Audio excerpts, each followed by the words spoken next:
5 жыл болды, деді Арманбек күрсіне тіл қатып. Сәл тыныстап алды да құлаққа жетер жетпес бәсең үнмен тағы да бірдеңені күбірледі.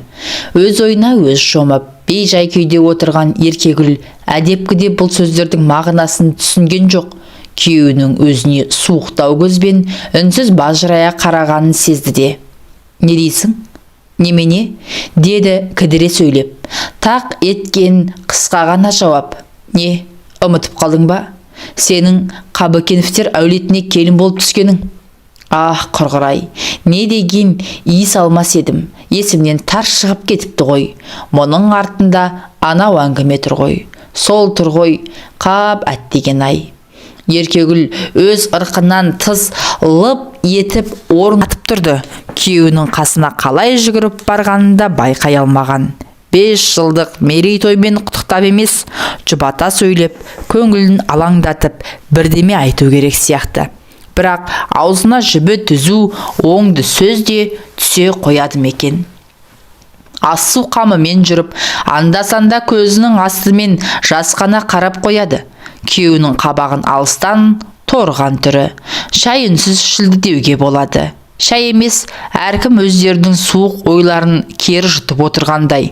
Орындарынан тұра бергенде Арманбектің кеудесінен тағы да деген ауыр леп сыртқа тепті. Жас еркек адамға тепсе темір үзетін атан-жілік сымбатты жігітке жараспайтын ауыр күрсініс. Ыдыс аяғын сылдырлата түсіп, теріс айналған Еркегүлдің жанары мұнартып кетті. Ас үйдің қабырғасындағы шағын айнадан байқағаны қысықтау көздерін оңай толтырып үлгеріп, төмен қарай дереу лықси жөнелген жас тамшылары. Арманбектің дәл қазір жан жегідей жеп, тынысын тұншықтырып, булықтырып тұрған арманның не екенін атап айту шарт емес. Қолмен қойғандай бәрі де белгілі жайт. Үйде оңаша қалған жас келіншек булыққан күйін одан әрі тежей алған жоқ. Бар ащы зары, ішектегі күйігі сыртқа қарай лап етті де запыран болып ақтарылды. Арманбекте не өкпе бар?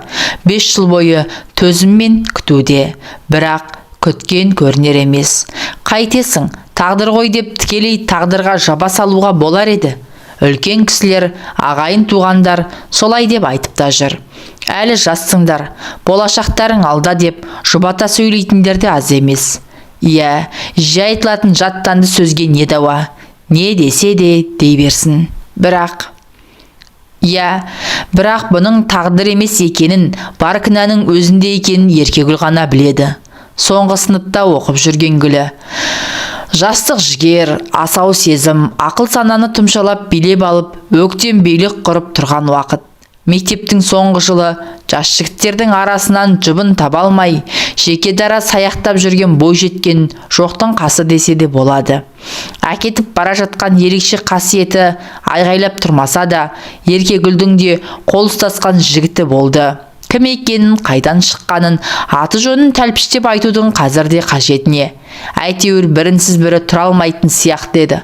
Ауылдың бой жете бастаған көп қыздарына тән тіршілік, ағаларын алыстан айналып өтіп, шешесінен шеттей қашып жүріп, мұғалімдеріне іс тастайтын дәлелсіз себептер айтып, кешке қарай жиі кездесуге шығушы еді.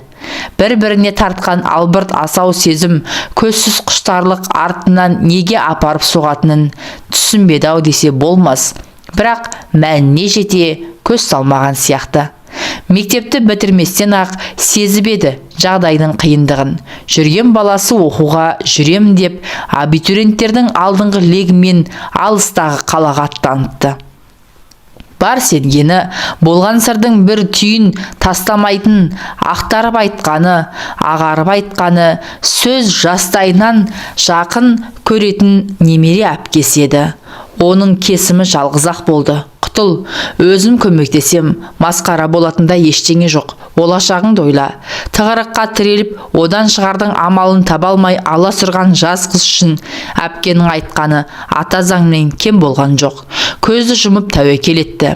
Өзінің сол бір ауыр күндеріндегі бар ойы, ышқынған жалғыз мақсаты да сол болатын. Аудан орталығындағы бір дәрігер арқылы ешкімге сездірместен түсік тастатты. Бұдан кейін ойы кідірместен өзінің көзін құрту болатын. Содан дереу маңайда алғаны қала жақ. Алматы емес, Астана емес, таныстары аз кездесетін басқа қала.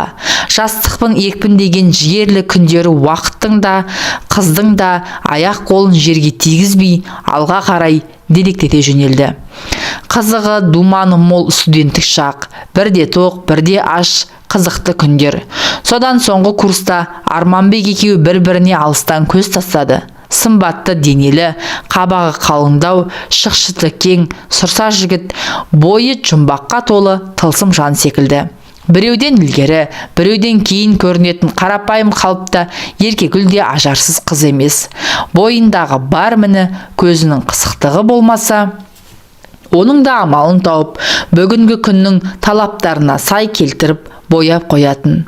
Оның бәрін қойшы, үйленгендеріне міне бүгін тура 5 жыл толыпты. Бірақ үйдің ішінен былдыр-былдыр бөбек үні естілмейді. Неге бақырып шақырып аттандап жылап, есік пен төрдің арасын ыбырсып жататын бала жоқ? Тағдыр десе, тағы да үлкендер. Сол тағдырдың осынау ауыр үкіміне Арманбекте мойын сұнған сыңайлы. Тек ауыр күрсінді. Келіншегінің бетіне тік қарай алмай алып қаша беретін тұнжыр көз қарасы. Сол күні кешкісін күйеуінің көтеріліп басылып тұрып, апай төсін құшақтап жатып, «Арманым», деді Еркегүл ақырын ғана. Дауысы әдеттегіден жіңішке түсіп, біртүрлі нәзік шықты. «Осы біз бала асырап алсақ қайтеді?» Ауыр мінезді жігіттің қастары дір ете түскендей болғанымен бірден жауап бере қойған жоқ. Төбедегі көзге көрінбес асылын түсінбегендей шалқасынан ұзақ жатты да. «Рас, мынауың идея екен», деп қаттырақ дауыстады. Екеуі осы мәселені қанша сөз еткенін кім білсін, әйтеуір ұзақ сөйлескен сияқты. Талығып барып, түннің бір уағында ғана көз іліккен. Әңгімені ұзаққа созған жоқ. Әрқайсысы өз ата-аналарына хабар беріп ақылдасқан болды. Тіпті олардың ақылдарын бұл жерде қажеті де шамалы сияқты еді. Бөбекхананы асықпай аралап жүріп, ақыры дегендеріне қол жеткізді-ау. 2 айлық қыз бара. Дәрігерлердің берген қорытындысы бойынша денсаулығы жақсы. Солақ екен, үйдің ішіндегі неше жылдан бергі қабырғаларды керіп, сіреп тұрып алған қызарлы тоң лезде сейіліп сала берді. Қабағын қарш жауған беймәлім көңілсіз көлеңке де әлде қайда зым-зия жоғалғандай. Екеуі мәз мейрам, жас нәрестемен бірге ілесе кірген қабат-қабат қалың шаруа да үйдің ішін үйірмен толтырып алып кетті. Жас баласы бар, отаудың бел жаздырмас, белгілі қар баласы.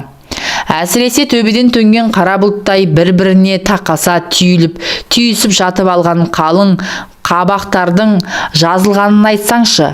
Бұрынғыдай күрсіне бермей күліп сөйлейтін Арманбек енді мүлде басқаша жан сияқты. Өз айтқандай, Қабыкеновтер әулетінің бақытты бір шағы еді ол. Бірақ амал не, ол шақ ұзаққа созылған жоқ. Бірер ай өткеннен кейін Арманбектің Маржанға кішкене қыздың атын жас жұбайлар өздерінше осылай қойған деген мейірімі сарқыла бастады. Енді бұрынғыдай көп қолға ала бермейтін болған. Алғашқыдай ескен арсалаңдай кірген бойы жалаяққа жатқан бейкүнә нәрестенің астысына түсіп еркелетпейді. Мейірлене келіп, мекірене ескегенде де Еркегүл оны байқамайды. Әлде бала ұнамай жүрмекен деген оймен суыртпақтап сыр тартып көріп еді. Естіген жауабы біреу-ақ. Бәрі прекрасно, тамаша, тек әншейін. Бар гәпті бүгіп, тұншықтырып жатқан сол әншейінде деген сөз сияқты. Кішкене Маржанды айтасыз. Арманбектің үйдегілермен қарым қатынасы да басқа бір өзгерістің лебі еседі. Оны Еркегүлдің аңғарғаны бірер күннен кейін. Сөйтсе Арманбек бұның өзіне де салқын тартып қалғандай. Алғашқыда еміреніп әкетіп бара жатса да, анда-санда Еркеш, Ерико деп келіншегін алдына отырғызып еркелетіп тұратын. Көңілі түскенде әулетті мығым қолдарымен қыса құшақтап жоғары серпіп алатын.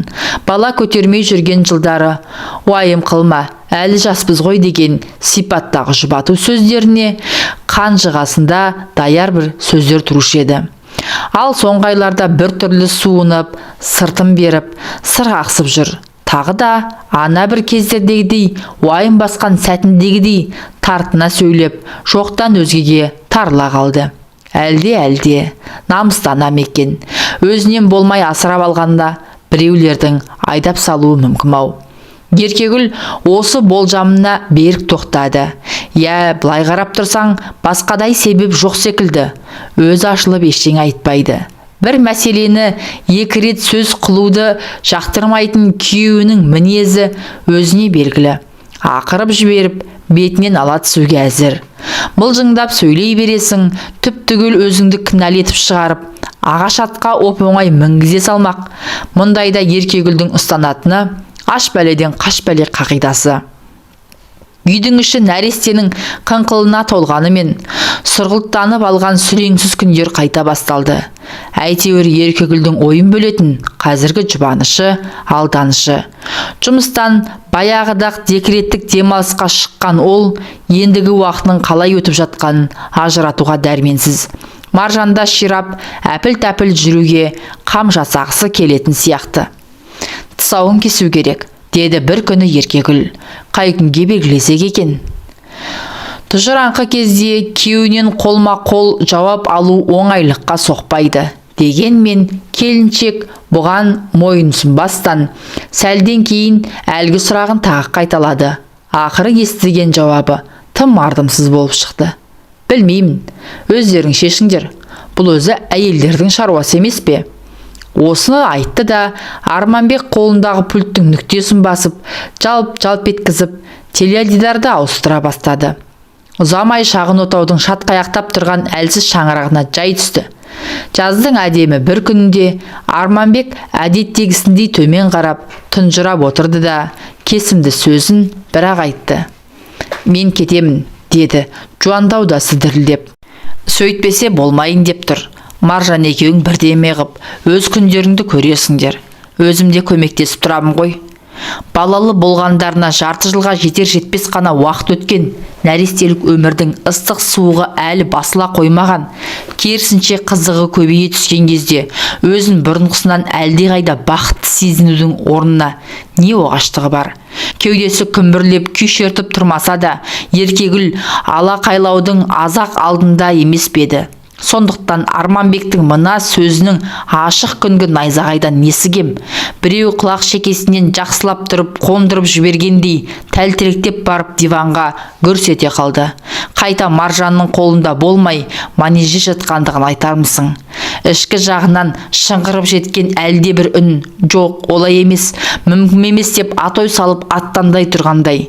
Көз алдының қарауытып, айналасының жалқы сәтте ғана шырайналып, шарықтап кеткен несі. Құдай басқа қатынның басына бермесін, еркектің миына кету туралы ой түссе, біткен екен ғой.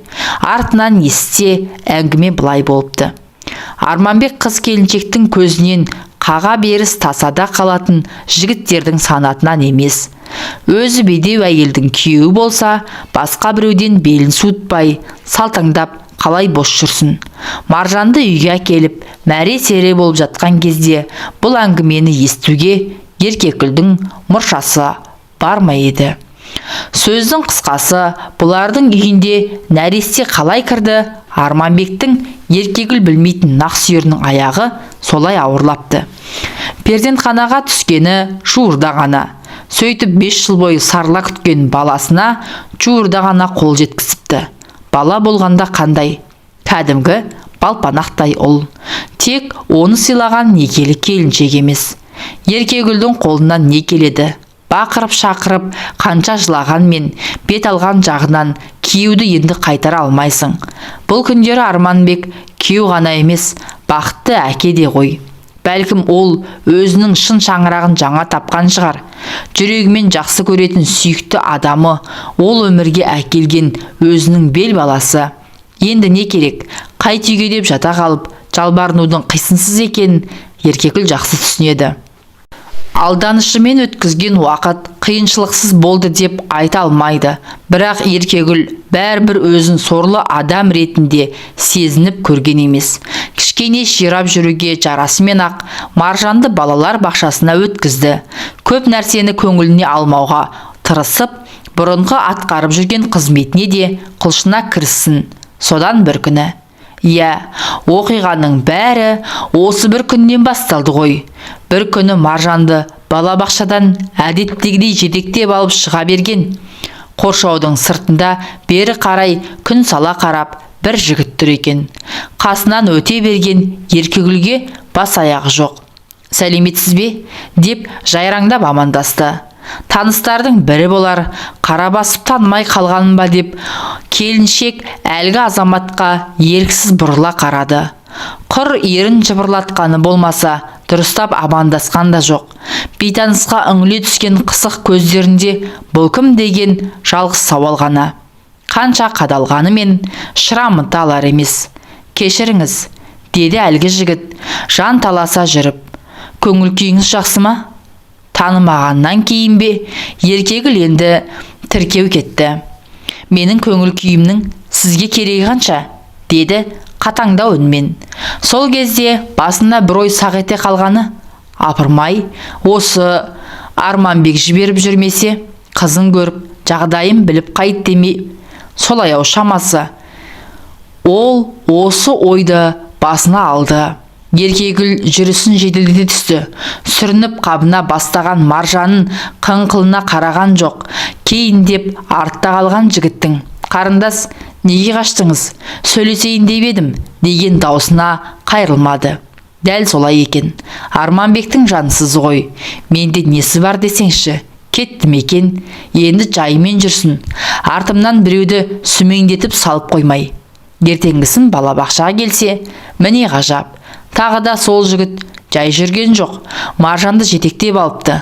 Қасында тұрған топ тәрбиешісіне де назар аударар емес. «Неңіз бар бұл сәбиде? Біз сізді танымаймыз ғой», деді Еркегүл алыстан ышқына айғайлап. «Бөтен адамды неге жолатасыз?» деп тәрбиешіге ұрсып тастады. Бірақ бұған селт етіп айылын жиған жігіт байқалмады. Қайта майысып, өзінше қалжың қағыстырған болып жатыр. «Қызыңыз тамаша екен. Тфә-тфә. Үй шешесі де жаман емес.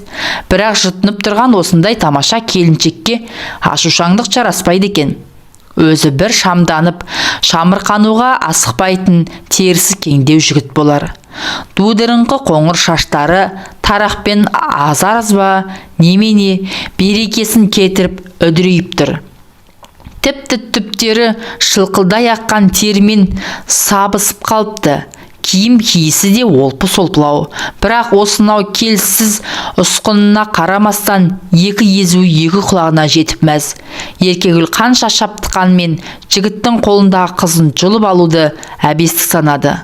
Сосын жаймен қана: «Біз үйге қайтатын едік» деп Маржанды екінші қолынан ұстай берген. Жігіттің түр түсіне мұнан кейін дұрыстап қараған да жоқ. Келіншектің бір қайран қалғаны әлгі бөтен кісінің қасында Маржанның өзін-өзі ұстауы болды. Әдетте қалыпты анадай көрініспен ақ өзіне қарай мамалап тұрып жүгіретін қызды қазір аттандап әлекке түскен жоқ. Мұны бас салып құшақтауды да ұмытып кеткен сияқты. Сол күні әлгі бейтаныс жігіт қояр да қоймай бұлармен лесіп жүрді. Аты Жантас екен. Орта бойлы, олпы-солпы, етжеңділеу жігіт. Жайраң қағып күлген кезде баладай мәз болуға бейім екендігі байқалады. Бойынан ескен тері иісінен Еркегүл сәл-пәл тіксініп қалғандай болды. Бірақ алғашқы күндегідей құйындай ұшып, безіп жоғалған жоқ. Келесі күні балабақшаға барар жолда басына келген ой тағы да тұрған шығар болды. Бірақ ол күні Жантас көріне қоймаған. Балабақшаға келе жатқан сайын енді Еркегүлдің өзі соны іздейтін сияқты ма қалай? Күндердің күнінде Жантас келіншекке гүл ұсынды ғой. Өзі Арманбек сияқты емес, сөзсең жігіт екен. Жүйесіздеу болғанымен балпылдай сөйлеп, айтатын әңгімесі бір таусылмайды. Сонан не керек? Сол жылдың күзіне қарсы шамаданын көтерген Жантас Еркегүлдің үйіне кіріп алды. Жүрегінің түбінде осынау қарапайым да ақкөңіл жігітке деген бір нәзік сезім оянғандай. Жантастың ұсынысына қарсы болмағаны да сондықтан. Бейне бір жаңа үйленген жас қалыңдықтай, қайтадан қутын қаққан келіншектің жүзі баяғыдай нұрланып сала берген. Бұған дейінгі өмірінде Арманбек есімді мінезді азамат болмағандай, жар төсегіне бұрын соңды жатып көрмегендей, Жантастың алғаш рет оңашада жақындасуынан тұла бойы қалтырап, басына ноқта салынбаған байталдай дір-дір етті. Екеуі үй болысымен ақ жақсы тіл табысқан секілді. Әне міне дегенше ыстық суығы басылмаған жарты жылда желіп өте шығып еді. Жантастың өсірсе кішкене Маржанға деген ықыласы ала бөтен. Балабақшадан барып өзі алады, өзі әкеледі. Үйге келгесін өзі тамақтандырып, өзі ойнатады.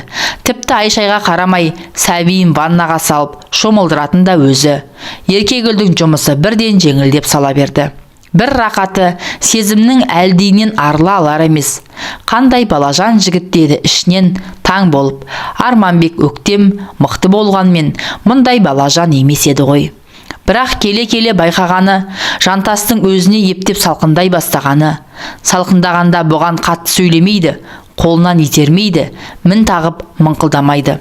Жымия қарап қойып жүріп жүргені, салқындағаны дейтінді, әңгіме түнгі мінез құлығында болып тұр. Алғашқы араны басылып қалған ба, немесе түнде жатысымен бас салып құшақтауға азайған. Емірене сүйіп, өмексуге, айқара жатқызып қойып, аймаласуға да әуез емес. Қыңқылдағандай бәсең үн шығарып, жанына жақындаған келіншектің нәзік білектерін ақырын ғана итеріп тастайтынын қайтерсіз. Сөйтіп теріс қараған күйі әңгіме айтқан болып жатып, қоп алайсыз ұйықтап кетеді. Кетер алдында Арманбек те сөйтті емес пе? Әлде бұның да біреу болып жүрмесін деген ой сақ ете қалды Еркегүлге. Бұрынғыдай емес, күйеу мәселесінде аузы күйіп, тісі шығып қалған келіншек бір күні Жантасты сауалмен аулап, еш жиғызбастан бұрышқа тықты. Шыныңды айт, деді ақыры, мәселенің төтесінен қойып. Сенің біреуің бар ғой, я? Бар қалай? Біреу несі? Деді Жантас, сол теріс қарап жатса да басын көтеріп. Сенің сүйген бір адамың бар-ау, қыз ба келіншек пе әйтеуір біреу. Күйеуінің үндемей кідіріп қалғанын көрді де, Еркегүл одан әрі бастырмалата түсті. Оңға солға бұлғақтатып бұрылуға мұрша берер емес. Бастырмалай қойған сұраққа жауап беруден басқа амал қалған жоқ еді Жантастың. Сөйтсе әңгіме былай болыпты. Вахталық әдіспен Атырауға барып келіп жұмыс істеп жүріпті. Төлейтін айлығы мол болғандықтан бұл жұмысқа сұранушылар жыртылып айырылады. Әйтеуір жігіттерден қалмай жүріп, Жантас та бригадаға іліккен. Бір жаманы вахтамен жұмыс істейтіндер 4-5 айда бірақ келеді екен. Жолға шығар алдында Жантастың сөз байласып жүрген қызы 2 қабат болып қалады. Қайта айналып келгенше босана қоймайтын шығар деп ойлаған Жантас бастапқыда телефон арқылы хабарласып тұрған. Кейін ол қыздан мүлде дерек болмай кетеді. Вахталық жұмыс уақыты бітіп, шағын қалаға қайта оралған Жантас дереу сүйген қызын іздеуге кіріспей ме? Еш жерде із тоғы жоқ. Ақыры бір таныстар арқылы қыздың дерегіне қанығады. Республиканың жаңа астанасы, Астана қаласында мәдениет ошақтары кеңінен дамып келе жатқан кез. Жантастың қызын сонда мықты бизнесмендердің бір мейрамханада би-билеуге шақырған екен. Аяғы ауыр бойжеткен баласын босана салып, алды-артына қарамастан дереу солай аттаныпты. Ал баланы осы қаладағы перзентханаға қалдырып кеткен екен. Астанаға бармай тұрып, Жантас жаншыра сәбиін іздемей ме? Перзентханада да, тастанды балалары паналайтын бөбекханаларда да бұрынғыдай тек тіркеу журналында ғана жазумен шектелмей, жазбаларды дереу компьютерлерге енгізіп тастайды екен. Сондықтан Жантастың өз сәбиін тауып алуы онша қиынға соға қоймайды. Шешесінің аты жөні, туатын мезгілі белгілі. Ақыр ізбен қуалай отырып, ол сәбиді Еркегүлдің асырап алғанын біледі. Бірақ заңды түрде әкесі болып саналмайтындықтан баланы меншіктеуге Жантастың ешқандай құқығы жоқ еді. Ойлап тапқан бір амалы басы бос келіншекке үйленіп алу болыпты. Осы әңгімені естігенде Еркегүлдің кеудесін әлдебір жіңішке нәрсе тіліп өткендей болды. Жанына батқаны, жантастың махаббат емес, есеппен үйленгені. Екінші жағынан алып қарағанда, байғұс жігіттің жазығы жоқ. Көкек анадан туған жалғыз қызы үшін жаны шырып жүр. Сол күннен бастап Еркегүл қатты өзгерді. Баяғы Арманбектің ізімен тұйықталып, тұнжырай түскендей көп ойланды. Сарылып жатып, талай таңдарды ұйқысыз атқыздау. Сол ұйқысыз түндер оның бір нәзік сезімін нығайта түсуге қызмет еткен екен. Осы күйеуі вақталық жұмысқа тағы да аттанып кететін кезді сезді. Күндер санап, түн арыла телефонмен сөйлеседі. Сөйлескен кезде тек кішкене Маржанның ғана емес, менің де жағдайымды сұраса екен, көңіл күйімді білгісі келсе екен, жан дүниемнен хабар алуға ықылас танытса екен деп тілейді. Кім біледі, мейірман әке қандай махаббатқа да бейім шығар.